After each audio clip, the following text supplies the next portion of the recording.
The inaugural Homeland Security Enterprise Forum kicked off in Virginia Monday. The two-day conference features a series of nonpartisan discussions that focus on issues impacting domestic national security. The theme of the forum is Remember, Reflect, Renew, meant to examine the evolution of Homeland Security since the September 11th attacks.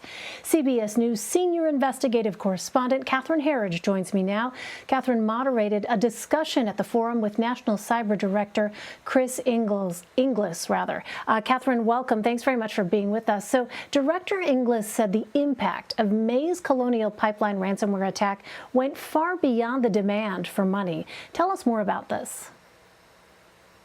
Well, Elaine, the way the director explained it to us in the panel discussion is that you have to think of it as being sort of two facets in the attack. The first, primarily, is the criminal element, where these bad actors are seeking high amounts of money so that the target or the victim will pay the money and then they can get access to their data again or decrypt that data with a special decryption key. But perhaps the more lasting impact is what he called a psychological warfare impact, which means that at its most basic level, when something like this happens with a pipeline that disrupts service, whether it's natural gas or gasoline, it undermines the American public's confidence not only in the systems, but also in the basic services for everyday life. And that psychological impact may in some ways be much more long-lasting than the actual ransomware attack itself. Well, Director Inglis also spoke about how 2017 was a huge turning point in the cybersecurity sphere. Walk us through that. So if you think back to around 2012, then Defense Secretary Leon Panetta warned about a cybersecurity Pearl Harbor. And what Director Inglis said today is that he thinks that event is actually already in the rearview mirror. He pointed to 2017 as a turning point, a kind of inflection point. And if you think back about 2017, we had two major ransomware attacks.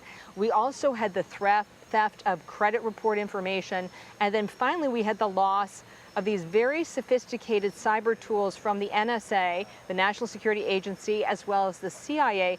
And those tools were eventually turned back against the United States.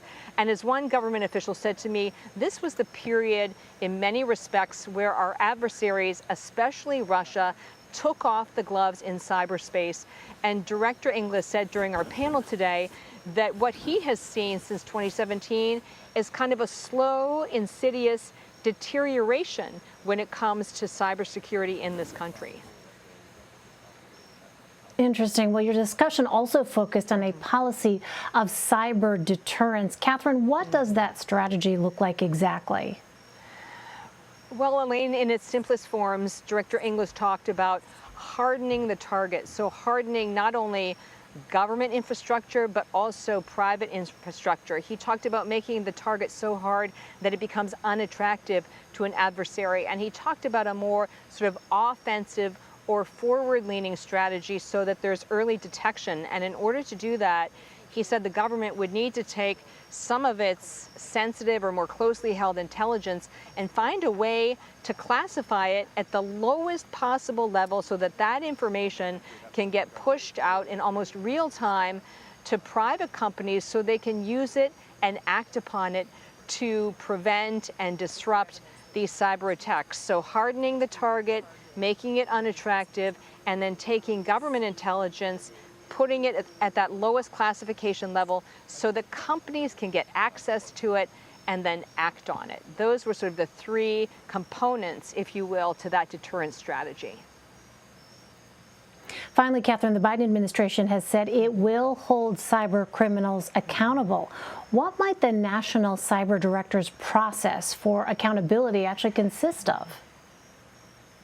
One of the things I came away from with this panel, Elaine, is this idea that if we are going to respond to a major cyber event, we have to also anticipate what the blowback or the counterpunch might look like. And Director Inglis clearly said that because of the broad vulnerabilities in our infrastructure, you would have to think long and hard about taking that retaliatory action because of what the counter sort of ripple effect might be on other industries and other sectors.